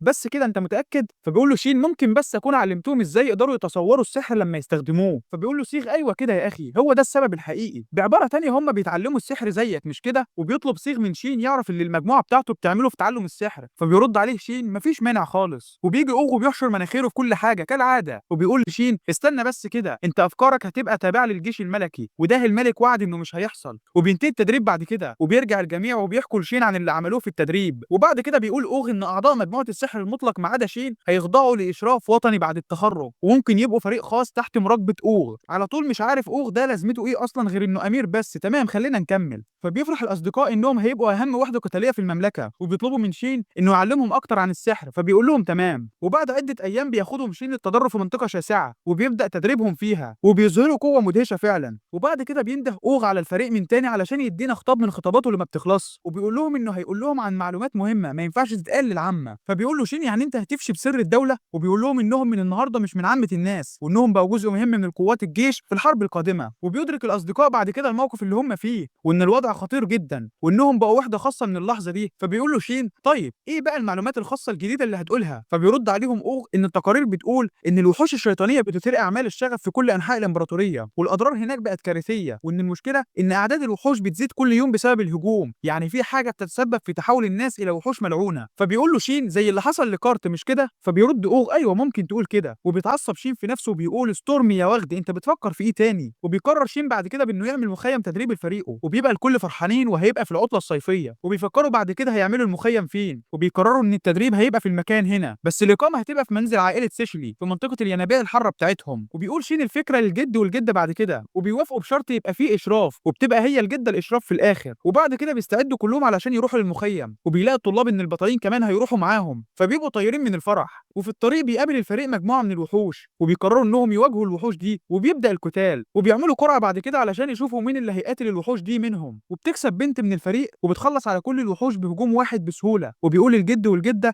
ان الاولاد مستواهم اتحسن بسرعه وبشكل كبير، وبيوصلوا بعد كده لبلده كلود ارض عائله سيشلي، وبيبقوا مبهورين من ان البلده كلها فعلا عباره عن ينابيع حاره. وبيوصلوا للمنزل اخيرا، وبترحب بيهم سيشلي، وبيطلع الخدم للترحيب بسيشلي واللي معاها، وبيدخلوا كلهم للراحه في الينابيع الحاره. وبنروح لحمام الرجال، وبنلاقي الجد سعيد لان شين بقى ليه اخيرا اصدقاء من سنه، وبيشكر الاولاد لانهم اصدقاء شين. بس اوغ بيرد عليه وبيقول له انهم هم اللي سعداء لوجود شين في حياتهم. وفي الصباح بيبدا الجد في تدريب الشباب على السحر، وبيبدا يديهم بعض التعليمات اللي تخلي سحرهم يتطور بسرعه كبيره. وبعد كده بيبدا تدريب الجد ليهم على الادوات السحريه والوسم السحري، وبيبقى في تطور كبير في التدريب، وبيبقى شين سعيد جدا. وبعد كده بياخدهم شين لساحه التدريب علشان يطلقوا السحر، وبيلاحظ الجد والجده تطور كبير في الاداء، بس بيقول لهم شين انهم لسه برضه هيواجهوا صعوبه في قتال الوحوش الملعونه. فبتقول له الجده دي فعلا ازمه عالميه، فبيقول لها ايوه لازم كلنا نبقى اقوى حتى انا. فبينصدم كل اصدقائه من انه لازم يكون اقوى هو كمان، وبيبعدوا وبيخافوا. وبعد كده بيبقى شين هيستخدم هجوم السحر هو كمان، وبيبقى الاصدقاء كلهم بيفعلوا درعهم السحر علشان يحتموا من قوه ضربه شين. وبيبدا شين بعد كده يتخيل السحر كالعاده، وبيوجه ضربه قويه جدا، وبتبقى طلقه مدمره بتدمر كل حاجه في طريقها سواء جبال او اي تضاريس قدامها. وبيبقى شين فرحان ان السحر نجح، بس الجده بتزعق له بسبب تهوره كالعاده، وبيعتذر لها شين. وبعد كده بتقول لهم الجده يلا كفايه تدريب النهارده كده، يلا نرجع للمنزل. وبعد كده بيطلب اوغ من شين انه ياخده بالبوابه السحريه للقصر الملكي علشان يعرف المعلومات الجديده عن الوحوش الملعونه. فبيقول له تمام مفيش مشاكل. وفي اللحظه اللي بيدخلوا فيها القصر بيقابل اوغ خطيبته إيلي اللي بتكون متعصبه منه جدا بسبب عدم اهتمامه وانشغاله الدائم. وبيتعرف شين عليها وبتحييه إيلي، وبيقول لها اوغ انت ايه اللي جابك هنا؟ فبتزعق له وبتقول له انت سايبني هنا انا واختك مي وبتروحوا للتخييم. وفي اللحظه دي بتيجي مي وبتبقى متعصبه هي كمان لانهم ما اخدوهاش معاهم للتخييم، وبتبقى مي عاوزه تروح معاهم للمخيم علشان تقابل البطلين. فبيسالهم اوغ يعني انتوا بتعملوا ايه هنا برضه؟ فبتقول له ايه احنا قررنا اننا هنروح معاكم للمخيم. فبيقول لهم اوغ ده مستحيل على جثتي، هو احنا بنلعب هناك؟ مفيش اي قوه هتخلينا ناخدكم هناك. وفي اللحظه دي بيشتكوا للملك،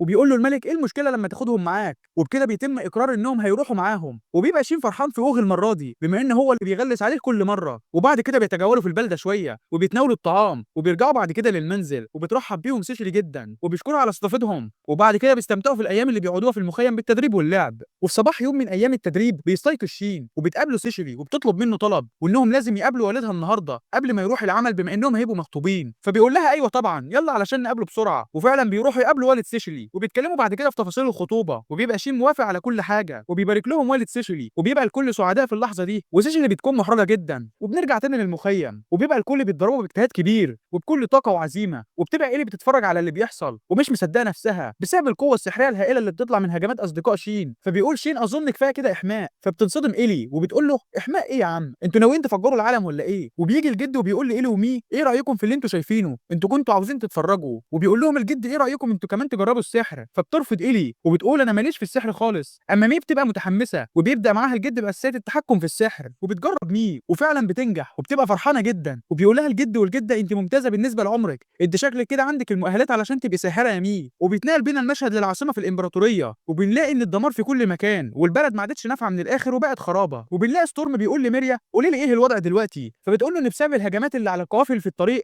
بقت كل المدن اللي تبع الامبراطوريه بتعاني من نقص في الغذاء والناس بقوا في يأس شديد. فبيرد عليها ستورم بكل فرح اذا كان كده فنقول ان الوقت جه اخيرا للخطه بتاعتنا. وبنرجع لاصدقائه وهم بيتمرنوا، وبيكون شين هو اللي هيطلق الهجوم المره دي، وكالعاده كلهم بيحتموا في الدروع بتاعتهم. وبيقول لهم شين مالكم حذرين قوي كده ليه تاني؟ فبيقولوا له لانه هيستخدم سحر جديد فلازم يعملوا حسابهم علشان ما يحصلش حاجه، فبيطمنهم ان السحر المره دي مش هجومي، فبيطمنوا المره دي وبيزيلوا كل الحواجز، وبيجرب شيل السحر بتاعه على الحجر وبيخلي الحجر يطير في السماء، وكالعاده بيبقوا مش مصدقين اللي شايفينه، وبيقولوا له اسمه ايه السحر ده، فبيقول لهم ان ده اسمه سحر التحليق، وبيشرح لهم طبعا هو عمل ايه، بس ما بيبقوش فاهمين اي حاجه كالعاده، بس بيقولوا له ان ده مذهل كالعاده، فبيقول لهم مذهل ايه؟ المذهل انتوا لسه هتشوفوه دلوقتي، وبيستخدم شين السحر على نفسه وبيطير، وبيبقى شين سعيد جدا انه بيقدر يطير في السماء، ويعين العيال بيبقوا في حاله من الذهول التام، وبيقول له اوه انت عملت حاجه خارقه للعاده، فبيقول لهم ده السحر اللي ستور مستخدمه وانا اتعلمته علشان اقدر اواجهه، فبتقول له سيشلي انت مذهل يا شين. وبعد كده في المساء بيقعد شين وسيشلي مع الجد والجده وبيتكلموا عن تفاصيل خطوبتهم زي ما عملوا مع ام وابو سيشلي، وبعد كده بيزور الجد والجده منزل اهل سيشلي مع شين وسيشلي، وبيبقى ابوها وامها ساعدين بين البطلان العظيمان عندهم في البيت، وبتقعد الجده مع اهل سيشلي وبتقول لهم على ان شين مش حفيدها الحقيقي وانهم متبنيينه وانهم لازم يعرفوا الحقيقه دي، فبيقول لهم ابو سيشلي انه زعلان انهم مفكرينه ممكن يرفض الخطوبه بسبب حاجه زي دي، وان هو قبل الخطوبه علشان شين مش علشان هو حفيد البطلين، احنا قبلنا شين علشان هو بيحترم سيشلي وهيحافظ على سلامتها، وهو ده السبب اللي خلانا نوافق، وبتاكد ام سيشلي على الكلام ده، فبتعتذر الجد على فكرتها الخاطئه وبيشكرهم شين على ثقتهم فيه، وبيوعدهم ان هو هيحمي سيشلي دايما بكل قوته، وبعد كده بيستعد فريق شين وبيلبسوا الملابس الجديده بتاعه الفرقه، وبيقول لهم شين ان الملابس شكلها ملائم ليهم كلهم، وبيبقى السحر ده على سحر شين القوي الدفاعي اللي هيعزز قدراتهم ويحميهم بقوه كبيره، فبيقولوا له يعني كده الزي الموحد بتاعنا من فئه الكنوز الوطنيه مش كده؟ فبيقول لهم ايوه، وبعد كده بيقول لهم شين ان التدريب بتاع النهارده خطير شويه وهو هجومهم على الوحوش الملعونه من الفئه العليا، فبيخاف الفريق وبيطمنهم شين وبيقول لهم ان مفيش قلق عليهم لان مستواهم مرتفع كتير بنسبه كبيره، وبتبقى مي وإيلي زعلانين لانهم مش هيعرفوا يروحوا معاهم التدريب النهارده، فبيقول لهم اوه ان التدريب النهارده هيبقى قتال حقيقي مع الوحوش وده هيبقى خطير، وبتبقى مي زعلانه، فبيقرر شين انه يفرحها وبيديها اداه سحر التواصل معاهم عن بعد، يعني عمل لها تليفون من الاخر، وبيقول شين لمي انها تتدرب على الاداه دي لغايه لما يرجعوا، بس الجده بتعرف بالاداه اللي شين عملها فبتزعق من تاني، وبينطلقوا بعد كده للتدريب، وبتحس سيشل في الوقت ده بوجود وحش فائق القوه والضخامه، وبيبقى اسد ملعون وهو من الفئه العليا، وبيقسمهم شين بعد كده لمجموعات وبيخلي المجموعه الاولى تهاجم الوحش، وفي اللحظه اللي بيقرب فيها الوحش منهم بيضربوا الخمسه هجومهم على الوحش، ومن قوه الهجمه بيخاف الوحش وبيمسحه من الوجود نهائي، وكمان بيدمروا المكان، وبيبقى الفريق مصدوم من انهم هزموا وحش من الفئه العليا بالسهوله دي، وبعد كده بيبدا كل واحد من الفريق بالهجوم لوحده على وحش وبيبيد الوحوش كلها اللي بتقابلهم، وبيبقى الفريق كله متحمس جدا للقتال، وبيبقى شين سعيد جدا بده، وبعد كده بيجي اوغ وبيقول لشين ايوه يا عم انا متحمس لحفل الخطوبه بتاعتك، وبيعدي اليوم وبيجي يوم الخطوبه وبيلبس شين بدلته وسيشي اللي بتلبس فستانها وبتصطحبهم الام بعد كده لقاعه الطعام لبدء الخطوبه، وبيبقى الكل سعداء جدا ليهم وبيحتفلوا بحضور الملك بالخطوبه، وبعد كده بنلاقي ان الفريق كله اتعلم سحر التحليق وفعلا بيجربوه وبيبقوا سعداء جدا لانهم طايرين، وبنفهم ان الفكره ان شين القى عليهم سحر التحليق، وبعد كده هم بيستخدموا سحر الرياح علشان يطيروا براحتهم، وبيبقى شين سعيد انهم حلقوا في السماء واتقنوا ده كويس، وبتقول له مي انها هي كمان عاوزه تجرب سحر الطيران ده، وبعد كده بيستخدم شين الاداه الجديده اللي عملها زي الميكروفون علشان ينده عليهم علشان ينزلوا من السماء، وبيتكلم الاصدقاء ان الاداه دي هتبقى مفيده جدا قدام، فبيقول ثور انها هتبقى مفيده في حفل التتويج للامير، وبتبقى مي مستعجله جدا وبتندههم وبتقول لهم يلا بسرعه انزلوا علشان نقدر نطير احنا كمان، وبعد كده بنروح لقلعه الوحوش الملعونه وبنعرف فيها من ستورم ان اخر مدينه وقعت خلاص وكل المدن والقرى جوه اقليم الامبراطوريه خلصوا منهم، وبتقول مساعده ستورم ان فريق الشياطين اللي بيقودوا زيست هاجم القوافل الموجوده في الطريق علشان يقطع كل امدادات الطعام ليهم، وبتقول لنفسها ان ستورم بيكره نبلاء الامبراطوريه جدا، بس لما عمل كل الحاجات دي بطريقه غلط بقت في ضحايا كتيره، وبتسال نفسها هو ليه يتمادى للحد ده، وبعدها بيروحوا لغرفه العرش وبيتكلم ستورم مع التابعين بتوعه وبيقول لهم ان بفضل المجهود اللي بيعملوه قدروا انهم يتمكنوا من قياده الامبراطوريه للخراب، ودي فرصه هائله بالنسبه ليهم، ولما بيسمع التابعين بتوعه كده بيصرخوا من الفرحه وبيحيوه، فبيسالهم طيب احنا لازم نعمل ايه بعدها، وانا كمان هدفي من الاول ان نخلص من الامبراطوريه بس مفيش حاجه اقدر اعملها دلوقتي، فبيتصدموا من اللي بيقولوا وبيقولوا له احنا لازم نستمر ونغزو الاراضي اللي جنبنا، فبيسالهم طيب احنا ليه لازم نعمل حاجه ممله زي دي، فبيقولوا له احنا بالعدد الكبير ده ممكن اننا نشكل مملكه الوحوش الملعونه بتاعتنا، بس ستورم مش بيهتم وبيقول له انت حر في انك تتابع الطموحات اللي بتحلم بيها بس انت مالكش دعوه انك تفرض رايك علينا، فبيقول له واحد من اللي موجودين طيب خلاص انا هعمل كده لوحدي، فبيرد عليه ستورم وبيقول له طيب ما كنت تعمل كده من الاول، على العموم انا ماليش دعوه في اختيارك، بعدها بيتكلم مع باقي المجموعه اللي موجودين وبيقول لهم انتوا كمان عندكم الحق انكم تعملوا اي حاجه انتوا عايزينها وانا مش هقول حاجه، وبعد ما بيمشي بمجموعه كبيره منهم بيسالوا النائب بتاعه اذا كان متاكد في السماح ليهم انهم يمشوا، فبيرد عليهم وبيقول لهم ايوه ده مش مهم بالنسبه لي، بعد كده انا اصلا حققت الهدف بتاعي وقدرت ان انا اطيح بالامبراطوريه، ممكن اخليهم يعملوا اللي هم عايزينه دلوقتي، ساعتها بتسالوا المساعده بتاعته طيب هو انت ليه عندك اصلا عداوه ضد الامبراطوريه، وانا سمعت قبل كده انك كنت في يوم دوك في الامبراطوريه وكان بينك وبين انك تبقى الامبراطور حاجه صغيره، فبيقول لها ياه هو انا ما قلتلكيش قبل كده؟ طيب على العموم ما دام انت ذكرت الموضوع يبقى هقول لك على الموضوع، والموضوع بدأ من زمان معايا لما كان اسمه اوليفيرا وكان من سنتين، وبنشوف ساعتها ستورم وهو في حقل كبير من الخضروات وبيكون مهتم بالتفاصيل الصغيره في الزراعه، وباين عليه انه انسان طيب، وبنعرف انه كان ليه فضل كبير في الزراعه لدرجه ان بسبب الزراعه ازدهرت وكمان بقى فيه ايدي عامله كتيره في الاماكن الريفيه. ساعتها بيساله زميله وبيقول له انا كنت عايز اقول لك قبل كده انت ليه بتحب تعامل الناس العاميه بالطريقه الطيبه دي؟ فبيقول له انا كان عندي قاعده وانا صغير كنت دايما عايز ان النبلاء يكون ليهم النصيب الاكبر في البلد، بس قبل كده وانا في طريق سفري لما كنت شاب خدت صدمه كبيره في بلد اجنبيه بعكس الامبراطوريه بتاعتنا.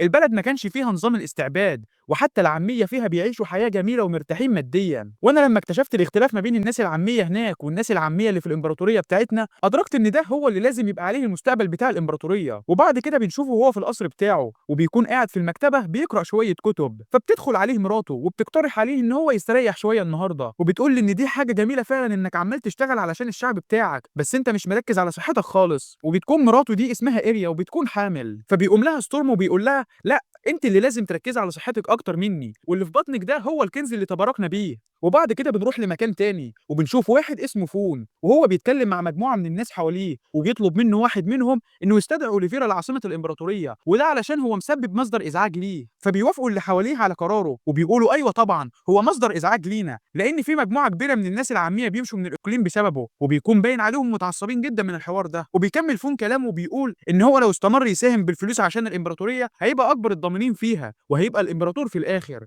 وبيكون اللي معاه مش راضيين على الحوار ده لان ده لو حصل هينفذ قوانين لصالح الناس العاميه ودي حاجه مش عاجباهم خالص. ساعتها بيقول لهم فون ان هم يخلوه في العاصمه على قد ما يقدروا ومش مهم الحجج اللي انتم بتقولوها دي. وبعد كده بنروح لبيت ستورم الغلبان وبيكون فرحان ساعتها انه لقى رساله من التنانين وبيقولوا له فيها ان هم عايزين يسمعوا الافكار اخيرا، فبتبارك ليه مراته على القرار المفرح ده بس بتستغرب لانهم وافقوا كده مره واحده وبتساله عن السبب. فبيقول لها ان في الفتره الاخيره الايرادات الضريبيه قلت عندهم ودي هي اكتر حاجه عجبتهم، ولو استمر الموضوع ده المساهمه في الامبراطوريه هتزيد بنسبه كبيره واكيد المساهمات الاخيره هتجردهم من اللقب بتاعهم، وبعدها من المحتمل انهم يقرروا يعملوا اللي يقدروا عليه. وبرضه انا قرات في الرساله انهم بيقولوا انهم هيعملوا اجتماع في العاصمه قريب جدا وعايزين منه انه يرشدهم في اداره الاقليم. فبتساله مراته اذا كان متاكد من الموضوع وبتقول له انا فاهمه ان في شويه نبلاء بيشوفوا انك عندك الايدي الكبيره في الموضوع وممكن يكونوا بيخططوا انهم يعملوا حاجه وحشه ليك، فبيطمنها وبيقول لها ما تخافيش انت عارفه ان انا قوي جدا في السحر ومحدش هيقدر عليا فيه، وانا كمان لما كنت صغير قضيت وقت كبير في اصطياد الوحوش الملعونه فحاجه زي دي مش هتكون مؤثره جدا ليا ومش هيقدروا انهم يختلوني بسهوله. فبتقول له مراته صياد وحوش مين يا عبيط ده انت كنت صياد لمده شهر واحد بس. فبيقول لها خلاص كتمي بقى على الموضوع وبيقعدوا يضحكوا مع بعض شويه، وبعد لما بيخرج في طريق رحلته بتكون مراته عماله تبص عليه من الشباك وبتتمنى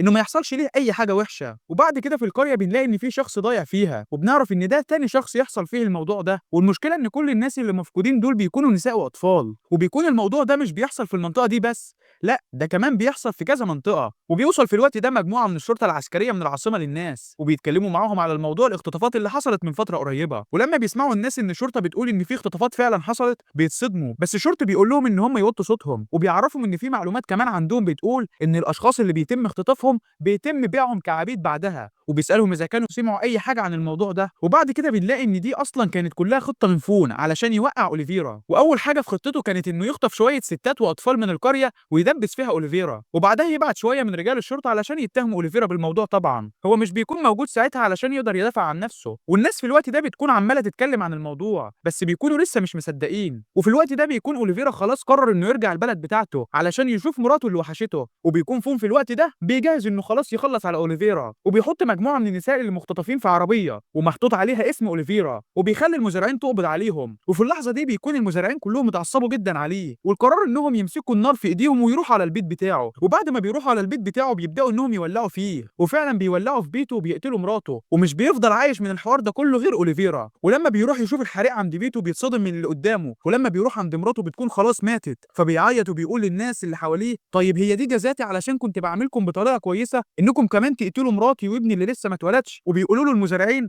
انت خطفت الستات اللي في القريه، فبيفهم اوليفيرا ساعتها ان كل اللي حصل ده كان مؤامره عليه وبيكون متعصب ساعتها وبيقسم انه هيدمر المملكه باللي فيها وبيعمل تعويذه قويه جدا وبيقتل كل اهل القريه في ثواني. ودي بتكون هي قصه ستورم. ونرجع بعد كده لزيست وبيكون زعلان لان ستورم خلاص فقد هدفه وما بقاش عنده اي حاجه يعملها في حياته، وساعتها بامر واحد بينبهه انه يروح مع الوحوش الملعونه اللي مشيت، وده طبعا علشان يدافع عنهم ويحافظوا على قوتهم. وبعد كده بنروح للمملكه في الوقت ده وبيكون الملك الملك بينصب اوغ ان هو ولي العهد الجديد، وطبعا هو بيستحق كده الصراحه. بس في الوقت ده بنلاقي ان في واحد من الفرسان داخل عليهم بسرعه، وبيقول لهم ان في جيش من الوحوش الملعونه داخل عليهم، وفجاه بيدب الرعب في قلوب كل الناس اللي موجودين في المكان. بس اوغ اتكلم بصوت عالي وبيقول انه هيقدر انه يسيطر على الموقف، وبيقول للناس ان في فرق مخصصه علشان يحاربوا الوحوش الملعونه، وهم طبعا كانوا متدربين تحت اشراف شين حفيد البطلين وهازم الشياطين. ساعتها بيتكلم شين مع الناس وبيقول خطاب حماسي علشان يشجعه، وبيقول لهم ما تخافوش ومفيش اي حاجه تقدر انها تاذيكم. ولما الجماهير بتسمع كده كلهم بيهتفوا لشين وبيكونوا فرحانين. وساعتها بيعمل شين اسم الفرقه بتاعته وبتكون اسمها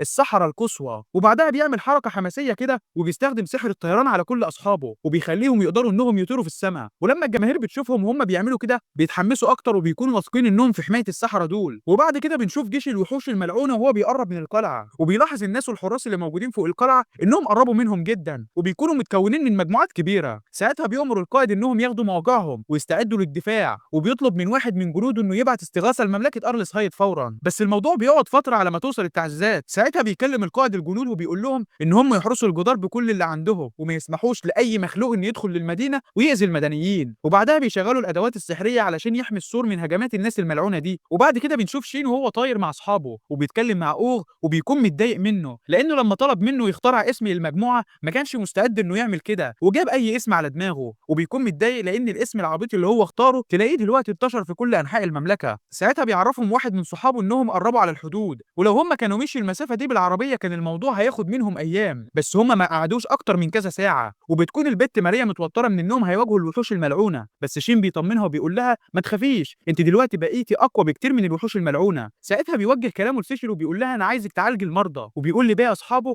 ان هم يروحوا علشان يمنعوا الوحوش الملعونه بكل قوه. بعد كده بنروح جوه مملكه سويد وبنشوف واحده شايله طفله وعماله تجري بيها من الناس الملعونه وهي خايفه جدا، وبنشوف مجموعه من الناس الملعونه وهم عمالين يجروا وراها وبيحاولوا انهم يضربوها بقوتهم الوحشيه، وبتحاول الست دي ان هي تهرب بس هم بيقدروا يحاصروها، والبنت اللي معاها بتكون خايفه جدا وبتبدا انها تعيط، فبتطلب منهم ان هم يبطلوا اللي بيعملوه ويسيبوهم في حالهم. بس هم مش بيسمعوا كلامهم وبيكونوا لسه هيقتلوها، لكن لحظتها بيتدخل شين ومعاه واحد من صحابه وبيضرب واحد منهم ضربه بالطياره 4 متر لورا، فبيزعق له صاحب الشخص ده وبيقول له هو انت مش عارف انت بتعمل ايه؟ ده انا مش هسيبك خالص. وبيطلع السلاح بتاعه وبيقول ما تفتكرش ان واحد بشري بسيط زيك يقدر انه يعمل اي حاجه لينا، احنا الوحوش الملعونه. وبيكون هيستخدم القوه السحريه وبيكون عايز يهجم على شين، بس لما بيشوف ان شين بيجمع قوه كبيره وبيقوم عليه بيقلب بطه بلدي، وبعدها شين بيخلص عليه، وبعدها بيقعد يتريق على الوحش الملعون ده وبيقول له دلوقتي انت حسيت بشعور الهزيمه على ايد بشري بسيط زيي. وبعدها بيوجه شين كلامه للبنت وامها وبيسالهم اذا كانوا كويسين ولو عايزين مساعده، بس هم بيطمنوه ان هم كويسين وبيسالوه انتم مين بالظبط وايه اللي بتعملوه هنا، فبيعرفوهم ان هم قوات دعم من مملكه ارلس هايد وبيطمنوهم انهم يقدروا يمشوا دلوقتي ومفيش حد هيتعرض ليهم. وبعد لما بيمشوا بيشوف شين الدمار اللي حصل في المدينه وبيكون متعصب جدا من اللي عملوا كده. وبنلاقي بعدها اوغ طالع على مكان عالي وبيتكلم مع سكان مملكه سويب وبيقول لهم انا ولي عهد مملكه ارلس هايد واسمي الامير اوغ،